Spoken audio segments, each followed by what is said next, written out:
Hello and welcome to another episode of On the Floor with Wayne and Rob. I'm Wayne Highlander, National Sales Manager for Bona Adhesives. And I'm Rob Johnson from Bona Training. Hello, Rob. Good afternoon, Wayne. How you doing, bud? I'm doing well. Excellent. Rob, we always, we don't always, but we talk obviously a lot about hardwood floors and the different components of hardwood floors and what have you, but I don't know if we've ever actually talked about the wood substrates in particular on this show. So let's talk about subfloors. A lot of people think that's not a very sexy topic, but they have no idea what Highlander can do with those panty what do you call them? Panty dropping blue eyes of yours. Yes, thank you. You can make anything sexy. So here you go. Here's your shot. You're going to make subfloor sexy. So everybody turn down the lights. You just put that all on me? Turn down the music. Oh, yeah. You wised off at the last show. So now it's all about Wayne. Well, it's all about Wayne. Thank you. But it's Wayne's world. And we're all in it. You know, I was thinking, Rob, that if you think of all the things that absolutely affect your new floor installation, that you did not touch it, you did not, you had nothing to do with it, but it can absolutely get you drawn into a callback or a complaint. At the very top of that list, I think you have to talk about subfloors. You didn't select the subfloor, you didn't install the subfloor, you didn't nail it or properly or improperly, and you didn't protect it from the elements. But your finished floor is only as good as your subfloor beneath it, right? It is what it is.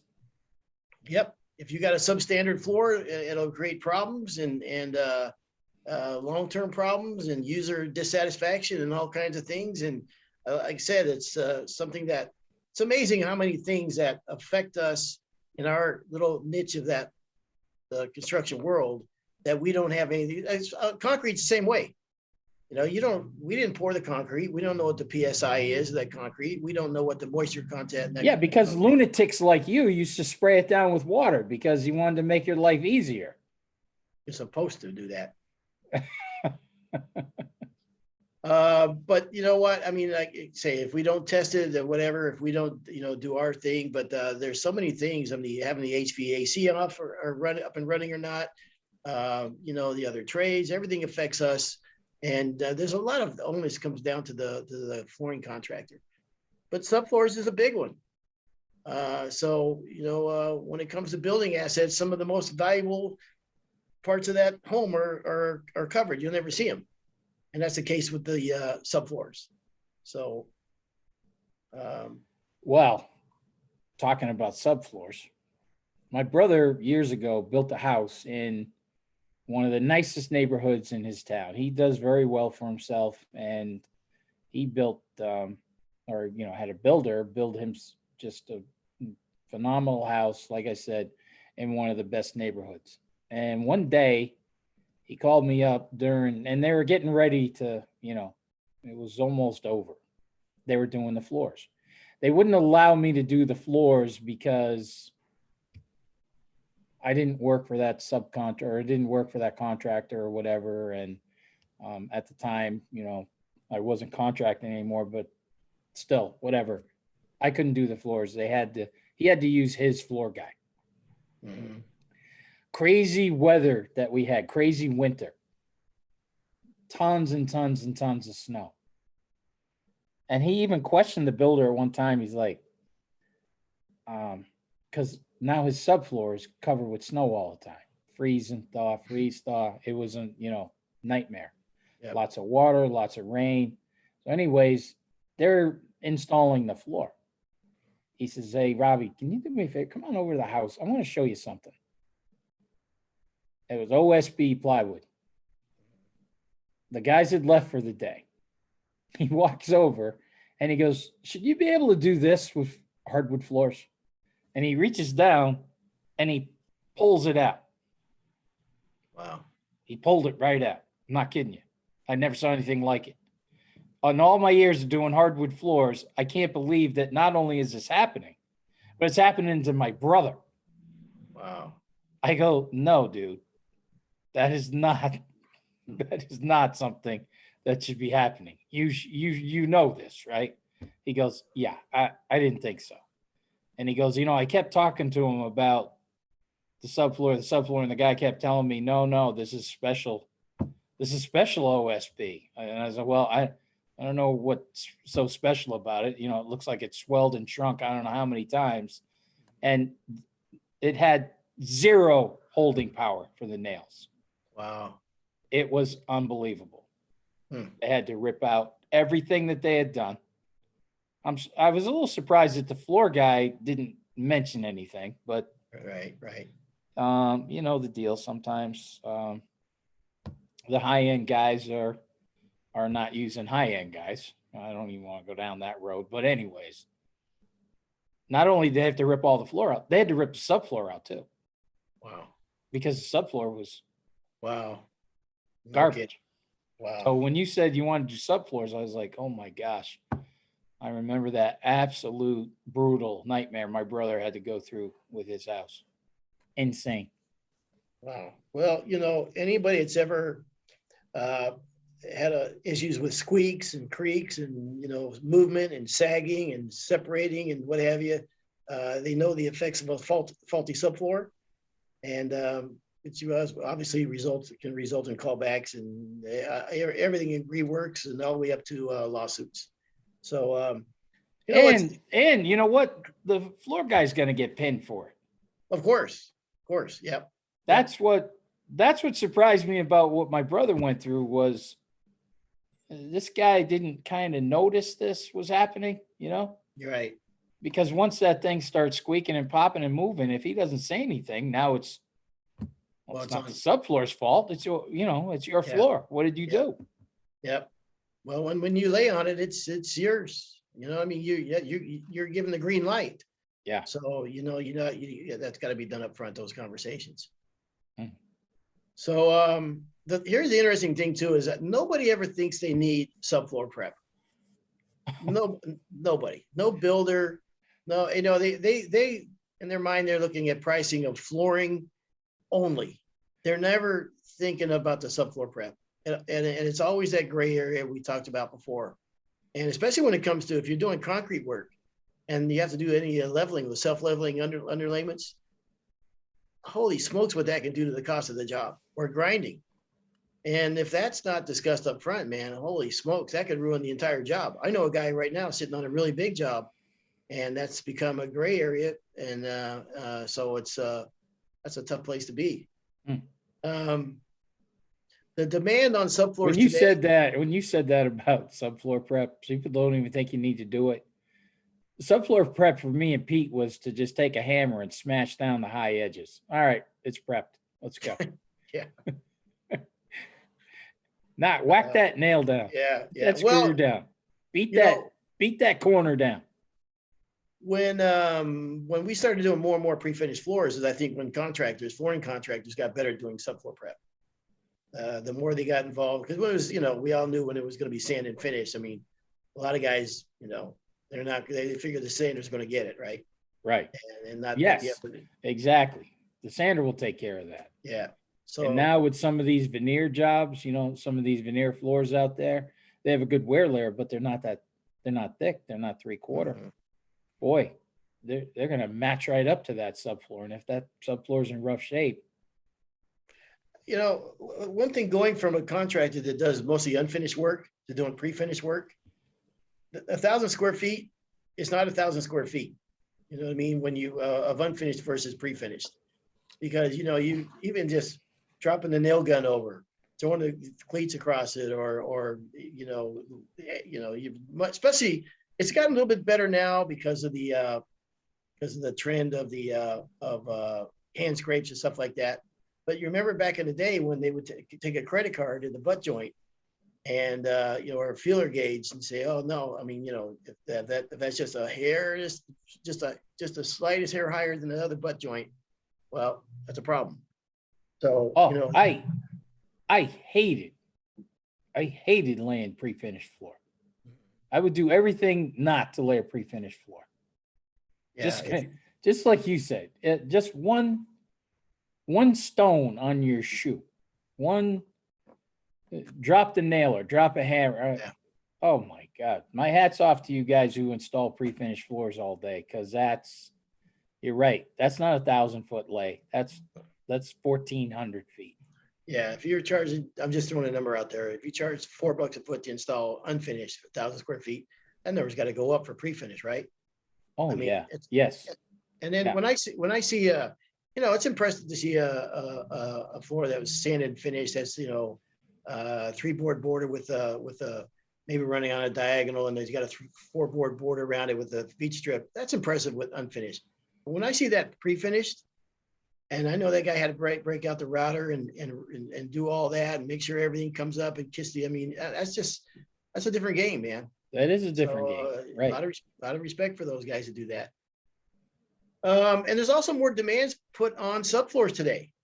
With the open concept rooms, the heavier stone that's being put down. Subfloors, and it's a big deal right now, and even the stiffness. You ever had a problem? Yes. You ever had a problem with stiffness, Rob? On my subfloor? Getting up in the morning as you getting older in age. I mean, very stiff. Yes, very stiff. Yeah, yes, I used to laugh at the everybody going out there doing yoga, but I think maybe they were way ahead of the game. So. Yeah, stretch that stiffness right out. Let's see. Strength, durability. That's what you need with these subfloors now. Yep. I didn't even think about, if you're using marble countertops and stuff, that extra weight, and it's going to have to. It makes a big difference now. I mean, here's the thing. These things that there's so much money on these jobs now. The houses cost so much money. I remember, when the housing boom really started in California, when we back in the 80s and 90s, when a 1,200 square feet home that should be like 80 grand, now all of a sudden that same home is like 700 grand. Now, like, it's the Taj Mahal, right? I mean, now everything you do is like so important because it's a $700,000 home. Meanwhile, it should cost 100 grand. You know what I mean? Just so now, with all the expense of the materials, the expense of labor, the expense of doing business, that there's a lot of onus on us now. So I think the holding power of subfloors is questionable a lot of times with OSB floors and how well that they handle seasonal changes. So you couple that with the wide plank floors, deflection. A lot of times the subfloors, I mean, what is it, 19.2 inches? I think they need to be on center. That was the maximum width. And some of the other framing components that I think it lines up in a very smart way to protect yourself by doing the nail glue assist and by doing the moisture barrier of the R540. I mean, you look at what you've got going on your side of the equation, and what you have going against you, and it's frightening sometimes. When I remember when I was sat down and like really studied this and thought about this. All right, here's what I got going on my side of the equation. Here's these 4 or 5 things. Here's the other side of the equation that could possibly go against me. And the list kept getting longer and longer and longer and longer. And it's like, you got to protect yourself. You know what I mean? And laying, as you said, you're laying on that subfloor. Well, then you own that, right? You're basically saying you're the professional that it's good to go. It's good enough that I can install my floor on. And like I said, I think we take a lot of the onus on us in this industry. So you need to put as many things on your side of the equation as you possibly can. You'd be very proud of me if you came to some of the schools now. You'd be very happy. You might even want to hire me to be on your team. No. You might. Listen, you have got me as a true believer in the R540. When I get going on talking about the R540 and it being not a moisture barrier, but a moisture mitigation system, and I tell people exactly how it works and why it has to work like that. Let me tell you, not a dry eye in the house. Not Really? a dry eye in the house. Oh yeah. That's I'm impressive. telling you, I believe in that stuff, man. That is I go to my daughter's house. I laid her floors 3 inch. It was only 3 inch. It cupped. I did everything right. Everything was We go back in for Christmas. She's like, what are the, and I'm like, oh my God, the floor cupped. How could it cup on me? Right. And I have to be there all the time. Look at the floor. Look at even the little grandkids. Dad, Papa, look at the, yeah, I see that. Did your mother tell you to say that, or are you just really trying to hurt Papa's feelings? I would use it on everything. 2 1/4, 3. I would, there's no reason I would never not use that product, especially after you really find out how it works and why it works. You'd be crazy not to. Crazy not to. And I think it's an upsell too. Yeah. I think it's another upsell opportunity. Oh, it absolutely is. And you know, you see a lot of builders are choosing OSB because it typically costs less than plywood. You don't have the knots in it and the voids and stuff like that. But the whole key is managing and mitigating the moisture to have a successful installation. And I really do believe that in the minimum, a nail glue assist on these type of floors, because of the way that they hold the nails and what have you, and the fasteners, is a must. It is your defense against what's changed in the industry. It's like, okay, well, all these things are coming, you know, we're a litigious society we live in now. You know, all these pressures on us and what have you. Then for the business guy, it's your self-defense against a changing world and protecting your business. It just is. And I just think that, you know, I've said it before, building paper is not much of a deterrent if you got moisture issues. And hey, you know, at the time, that's really all we had.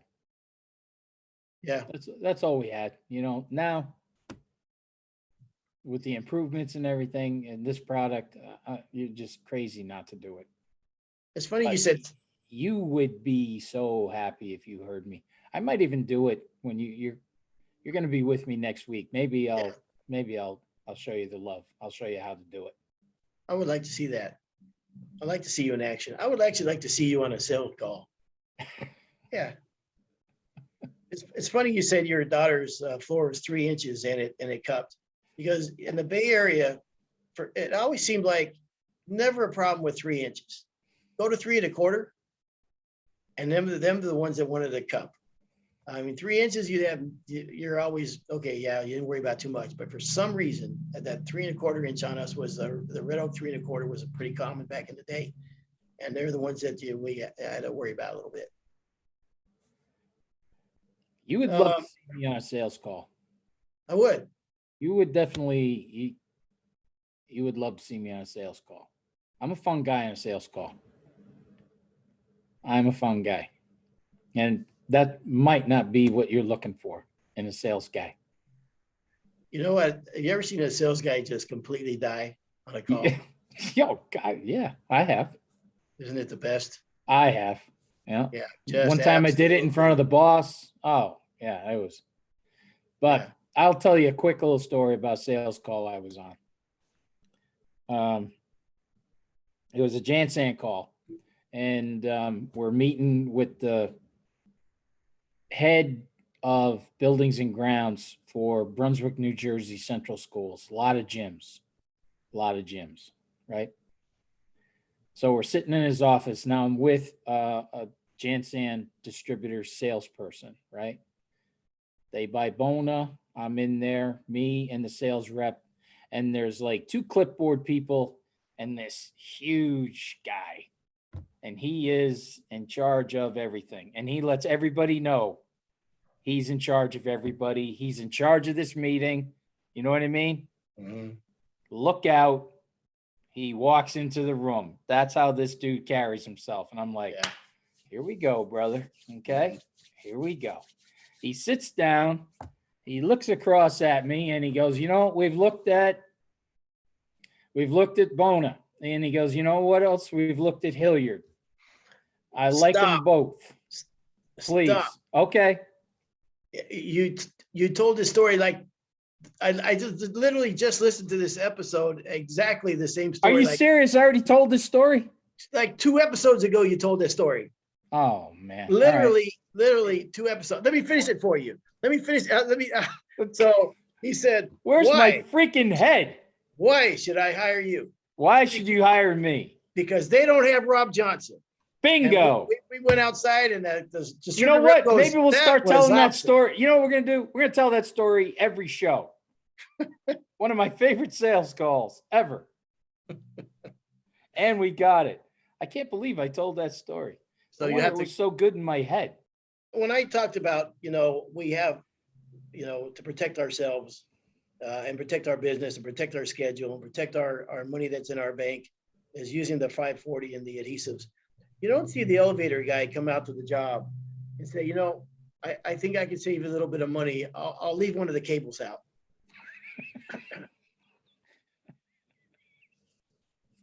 So why would we do the same? Why would we? Wait a minute. How much money could you save, though? I got to believe it's pretty good savings. There's, you see these elevators, they get all these cables. Do they really need everyone? Well, not until they do. Yeah. Yeah. So, but I mean, in all seriousness, they will protect themselves by doing, you know what I mean? And rebar, when they put rebar in, the guy, right. The guy doesn't say, you know what? Let's just leave. I'll tell you what, we can leave out every other rebar in the concrete because it'll save money on the rebar. We'll do that for you. You know what I mean? Well, obviously they would never do that. Actually, I'll tell you a story though, an awful story about that. It just came to mind. You remember the earthquake in California, in the Bay Area? The A's were playing the Giants in the World Series, and there was an earthquake. I remember Peter and I were coating a job. We were coating a huge job. And the guy lived way out in the woods. We're coating a huge job, and we had the World Series on while we were coating. Okay. And as we were coating, all of a sudden, I remember that like it was yesterday. I could bring you to that house. I don't know if at the time it was Highway 17 or it had changed over to Highway 880, but there's the freeway. The highway was collapsing, right? Yes, it ran. Yes. That highway ran through Oakland, and there was an upper and a lower. If you're going, say, east, you're on the lower section. You're going west, you're on the upper section. Okay. I remember that. Okay. So what happened was, when the earthquake happened, the one floor collapsed on the other. So all the cars driving below were all smashed from the upper one, right? And so there was a huge, California, say what you want, but they do a great job when it comes to protecting for earthquakes, right? I mean, they built it into that, when they build these structures and what have you, they do that with the earthquakes in mind. So it was a little surprising when this freeway that wasn't really like a devastating earthquake, but it collapsed onto the other one and killed many, many, many people. Okay. Mm-hmm. And I remember they were digging people out of there for days. Yep. Days. So they investigated, well, why did this happen? And it took months for this investigation to come through. And then they got down to, they realized what happened was when the support beams that come up in the freeway, they have rebar in it, right? Yeah. And you're supposed to put rebar going around them as well. Well, the engineer or somebody left it off, didn't put those in. And they eventually went to him, retired now, an old guy. And they said, hey, they called in the plans, you didn't put those in there. He goes, my whole life, I worried about that. Wow. Isn't that something that would happen? I was like, you ever had anything in the floor business hanging over your head? Like you did something, you did the job, whatever, but there was just something nagging at you that, not that you were trying, that you're trying to take a shortcut or something, but something about the job. Maybe it was a little wetter than you thought it might be, or that you thought, I'm riding the fence of it being too wet or not. It's such a pressure thing. I got to get it done. And then I never thought that. I always thought I was perfect. Me neither, but I'm just saying, no. Oh, I tell you, I have. And then you, it just doesn't go away. You worry that, I wished I would have, you know what I mean? Or You maybe I see, could have this done is this an way. amazing part of me that a lot of people don't know. I don't worry. No kidding. I don't carry around that bag of bricks. Okay. Pauline does all that for me. You seem like a guy who might have a lot of bricks in your bag, carrying it around. Me? It's You don't always get, empty. It's always empty. Yep. I sleep like a baby all the time. you're No bricks in my bag. I can see you carrying around a lot of bricks. my father-in-law would say about you, you're like a chicken. Every day is a brand new day. Yeah. Almost. He's almost right. Now, I know you're busting my chops about a repeat story. You see the difference between you and I? You couldn't wait to jump on me. And the last show, we had already heard that fishing story, the kid with the fishing story. You told us that one before. Well, you should have stopped. But you see, the difference is, I was like, oh, that's a nice story. You know, that's how friends are. A lot of the people who listen to us, we're all friends now. Sometimes friends repeat stories. You don't have to gang up on them, make them feel terrible, like a dope. Okay. You just let it go. You see me? Okay. I didn't say anything. Okay, but hold on. I could have told that whole story. Okay. But nothing. All right. Not But a word. There's a difference. Oh, of course there is. Yes. Yes. Let me I tell you can't what wait. the difference is. Oh, I bet it's the timing. As I was going through that story, I was thinking to myself, I think maybe I told this story before, but if I had, and clearly you brought it out that I did, that had to be like 25 episodes ago, right? Yours was 2 episodes ago. How do you not remember from 2 episodes? Because I take the bricks out of the bag. I don't read. It's gone. You should leave some of those. Goes through. No. That's what keeps me happy and go lucky. Happy and go lucky. That's me. Yeah. I admire that in some simplistic form. You should try it. It's nice being simple. Yeah, it's very simple to be simple. I actually admire people like you in some way. Just go through life as a rube, right? Absolutely. Yeah, absolutely.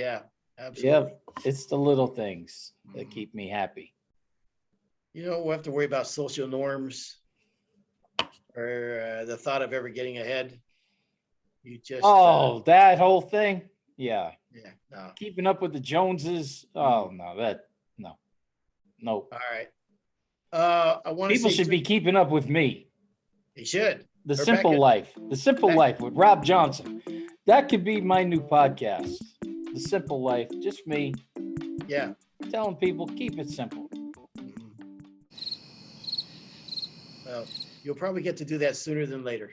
There's the show. Yeah, that's it. It's just all right. Me playing music, I guess. There you go. I really like this song. I don't know why, but I'll spit it for you. I did want to point out a couple things because I brought up the 851 adhesive, Bona R851 adhesive. A couple things. One, people may have noticed that we've had a name change, not a product change. It's an absolutely exact same product, but the product's it's now called Quantum R851. The reason behind that, people say, well, in fact, I see someone on the internet goes, why do these marketing people want to just keep making up names? They crack me up. If you think of Nike, the brand Nike, you think of that swoosh, right? I mean, automatically that comes to your head. Well, we are in all over the world now with the Bona adhesive and under different names in different parts of the world. So in order to align everything, which is Quantum and over in Europe and different areas of the world, we decided to put it all under the same umbrella and call it Quantum. So there's no confusing. I actually like the name anyhow better. Quantum's cool. It's like James Bond, wasn't there? Yeah. There was a James Bond movie, Quantum. Quantum of Solace, I think. Quantum Leap. Quantum something. Yeah.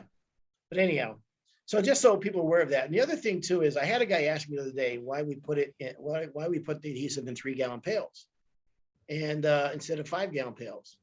And there's actually a reason for that. There's two Because reasons. guys like you and I a long time ago were much stronger than the guys are today. You're absolutely right. Well, we Somebody's say, I'm gonna get hit. Somebody's gonna take a shot at me for that one. well, wouldn't take much. I miss being strong. You know, I've said that before. You're gonna remind me that I said that one before too?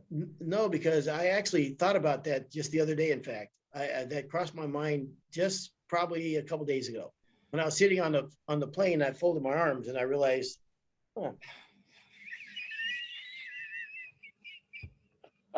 it's not like it used to be. I There's a lot of room there. yeah, the shirts and the sleeves.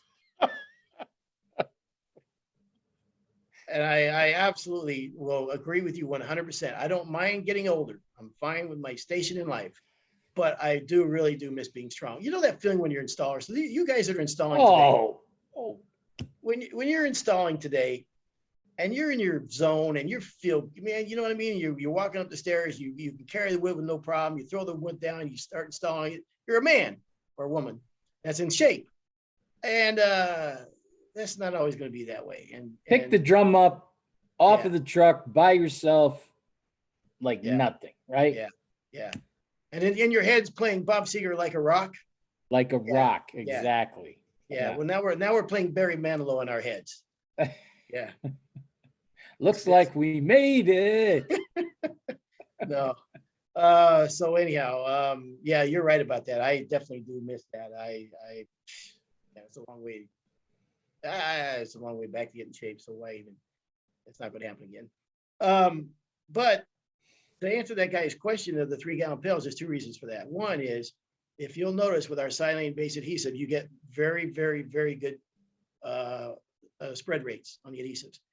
And a couple of that with you get fantastic moisture protection per square foot with the adhesive. But the other thing is, a 3-gallon pail, they weigh 41.7 pounds a piece. Okay. A 5-gallon pail, I just looked up another manufacturer's 5-gallon pail. Doesn't matter who. They weigh 63 pounds. If you're carrying 2 pails, you're carrying 126 pounds. That with just on a single, handle. That's like a 50% increase in weight. That's a lot of weight carrying up and down as you get older in this business and your back and what have you. We talk about protecting your back.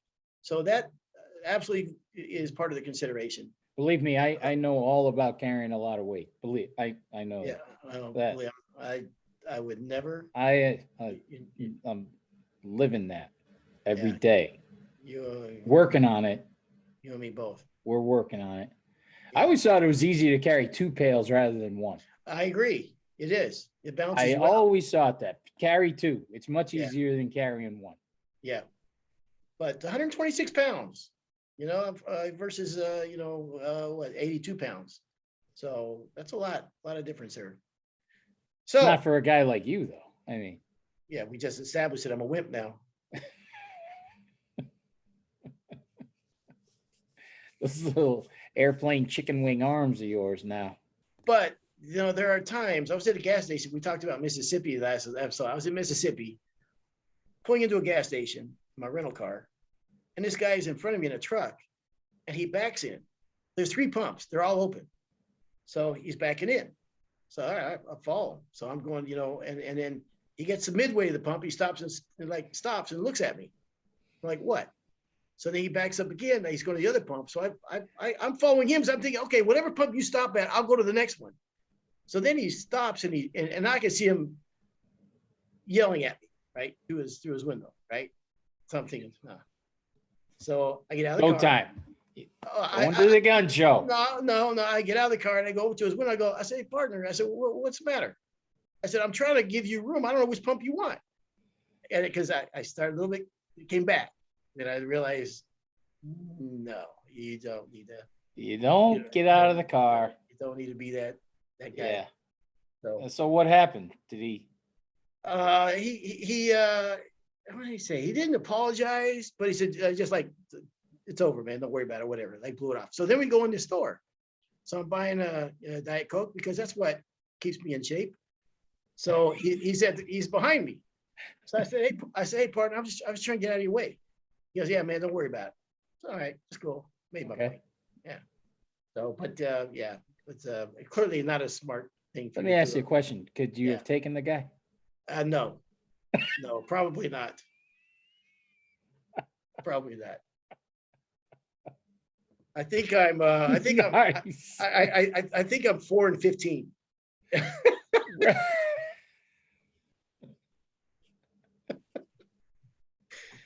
Yeah. Now, I have a much better record against drunks. I'm like undefeated Yeah. against drunks. Yeah. But the other Yeah. record, well, we Yeah. don't need to get into that. Yeah. Yeah. But you can ask all my buddies, Yeah. like 8-0 against drunks. The bad thing about that is they sober up. And while they might not remember you, their friends might remember you. And at that point, you just go, "Hey, I was drunk too. I don't know what happened." All right, so that's just a couple of things I just want to touch on too, Rob. Is that the difference between, say, a high performance panels and subfloors and plywood and OSB is I guess several different factors. More wood is packed into the high performance panels, and it produces a more dense, much more stronger panel, and it grips the fasteners better. And they also have better resins in there. So there's a difference definitely in the substrates. The difference between plywood and OSB is the moisture content regarding applied finished flooring. For instance, plywood tends to buckle and warp and delaminate when exposed to excess moisture, and OSB swells more, especially around the perimeter. That's exactly what happened with my brother's floor. Is that right? That OSB had all swollen Yeah. up, and it had absolutely no holding power for the nails. So what happened was the OSB manufacturer started to to seal around the edges to stop that swelling and stuff from happening. But you get on a job site and you're going to make cuts, right? Right. You're gonna cut to fit, and so that kind of goes out the window. So what you also have to consider the flatness of the substrate. Again, we talked about how expensive these floors are today.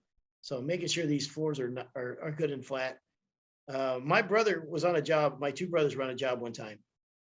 I think it was last year, and the guy had screwed down the subfloor, but this is a pre-finished floor.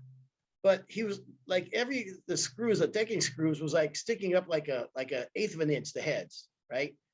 So, and my brother's Doug is as meticulous as can be. This is for a big time custom builder. I mean, none of these homes are under $3 million, none of them. And this home was way more expensive than that. And so he was prepping the subfloor, and he said, you know what? I'm taking all. I'll just re-screw the whole floor down myself, to himself. It was on a Saturday, and he was just taking all the screws out, right? And the owner of the company had flown in from Orange County.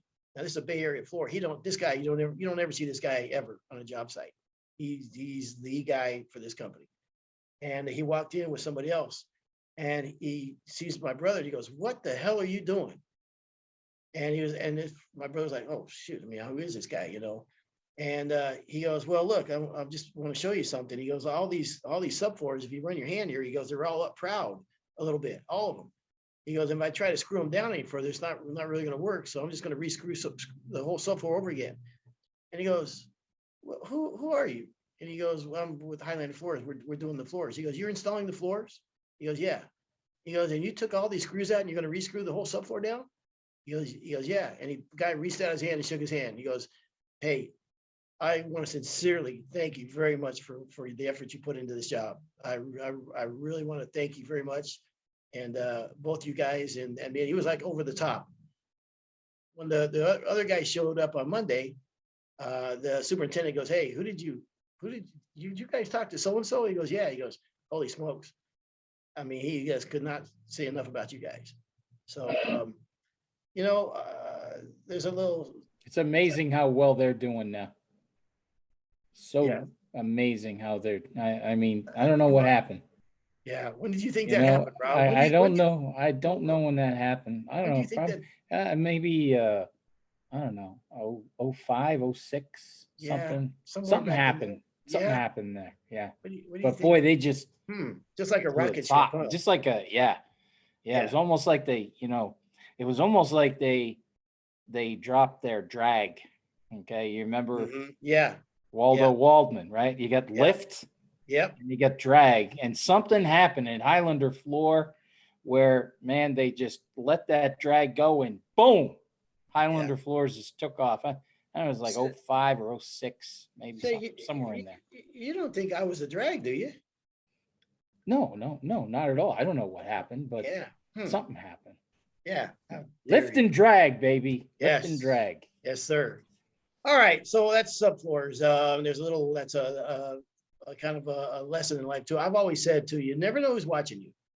Even as working for a corporation, working in the field, any job you have, you never know who's watching you. And to a poor kid, opportunities come very seldom in life. And one of the worst things that can possibly happen is that one comes and you're not ready for it. So, you know, I'm going to tell a little story. You're right. You never know who's watching you. And I told the story of when we were talking about worst jobs ever. And the one Pete and I was on was Albany International. We go in Friday night and work till Monday morning, right? And one day it was like Saturday morning, so we had stopped, we're having something to eat.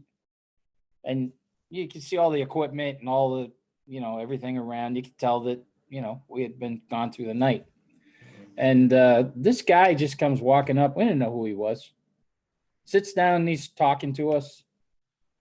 Normal guy, I thought he was some kind of maybe a manager coming in to work on equipment, or I didn't know who he was. Nice guy. Talked to us for 45 minutes, gets up, leaves. We go back to work. It was the owner, CEO of Albany International. This is a publicly traded company. Wow. We had no idea who he was. He introduced himself. We never even picked up on the name, right? And it's funny you said that, because when we're leaving Monday morning, the guy who we were, our contact and everything, he's like, "What the hell did you do?" And I'm like, "I don't know." He goes, "You don't even know who you talked to, do you?" I go, "No. I don't even know what you're talking about." He goes, "Saturday morning." Yeah, I can't remember the guy's name. He said, but so it's funny. It's the same exact thing. We had no idea who the guy was. Really super nice guy and everything. Very down to earth. And boy, did we get a lot of work after that too. We did get tons and tons of work at that place after that. So you're right. You never know. And probably still to this day, you don't know what it means to be publicly traded.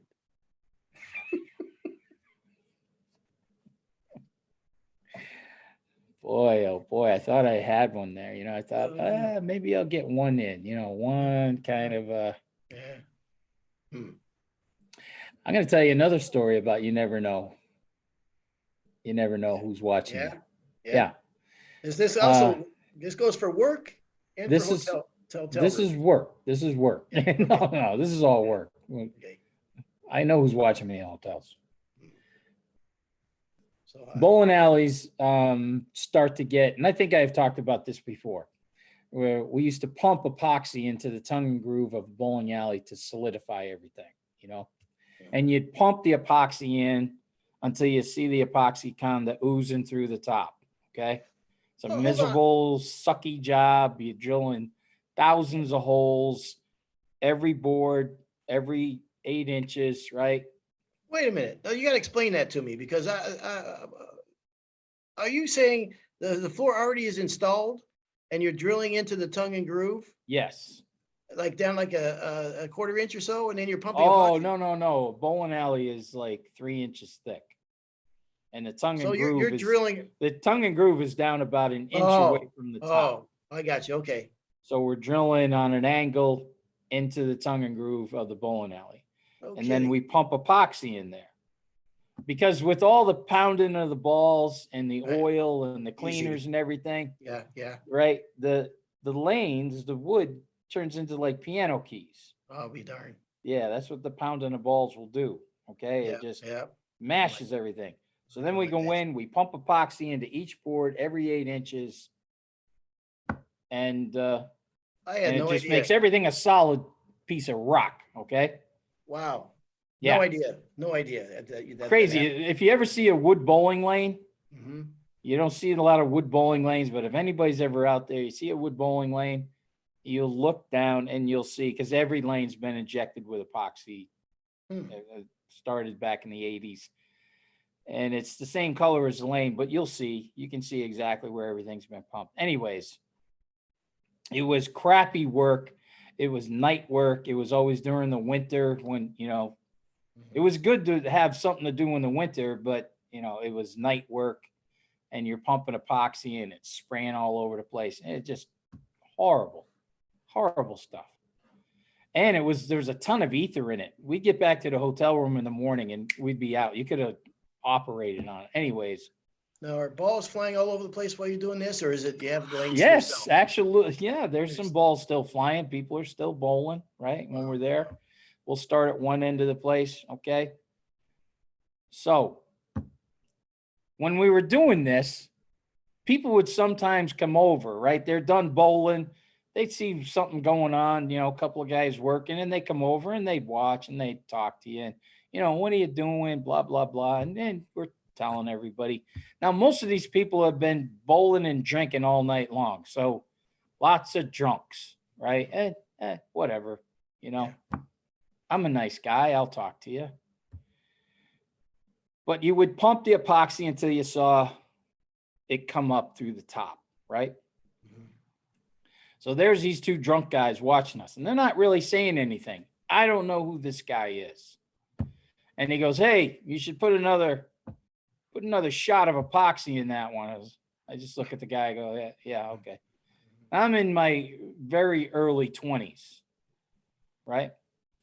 And then the guy says it again. And, "Hey, I told you, put another pump of epoxy in there." I was like, "Yeah, right, whatever." And I said, "Whatever, buddy," Yeah. And I keep pumping along. And he says something again. Now I redline, right? Mm-hmm. Couple F-bombs, couple this, couple that. And I let out, "Who the F do you think you are?" And he said, "I'm the effing owner of this place.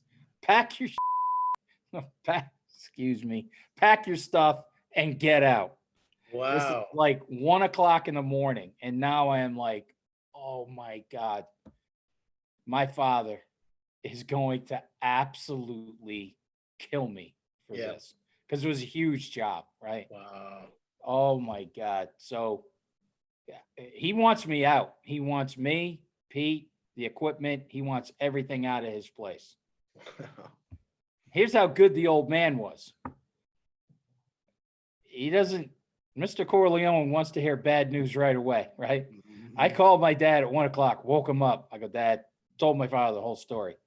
He goes, "Don't worry about it." He goes, "Don't go anywhere." He goes, "Stay there. I'll call him." This is how good the old man was with people. I go walking back in. The guy walks up to me and says, "Hey, I'm really sorry that I didn't introduce you to myself, or I didn't introduce myself to you." Yeah. And I said, "I'm really sorry that I shouldn't have, not knowing you were Yeah. That guy apologized to me for not alerting to me who he was. That's how good my dad was. Wow. We got back in there, got to finish the whole job and everything. And the guy is apologizing to me. I was like, wow, the old man's pretty good. That's pretty slick. That's a good one, man. The old man was slick. Absolutely. Good stuff. Is your dad pass away, by the way? Yeah. He did. About 5 or 6 years ago. Okay. No, I didn't know that. Yep. All right, Cancer. Rob. Had cancer. No kidding. That's too bad. So sorry to hear that. Well, you saw the picture of him. He had the cigarette in his hand. I mean, Yeah. you Yeah. never did not have a cigarette and a cup of coffee. So, yeah, that'll do it. but he was a people person. He was good. Yep. He was Well, good. the apple don't fall too far from the oak tree. Oh, isn't that nice? Gonna end it with a compliment. Yes, there you go. That. All right. Thank you, Rob. I appreciate it. Little talk about plywood subfloors, wood subfloors, OSB subfloors. Pump and epoxy, pump and epoxy. stiff subfloors. Yep. And there you go. All right, that's another episode of On the Floor with Wayne and Rob. Please do stay tuned for another episode.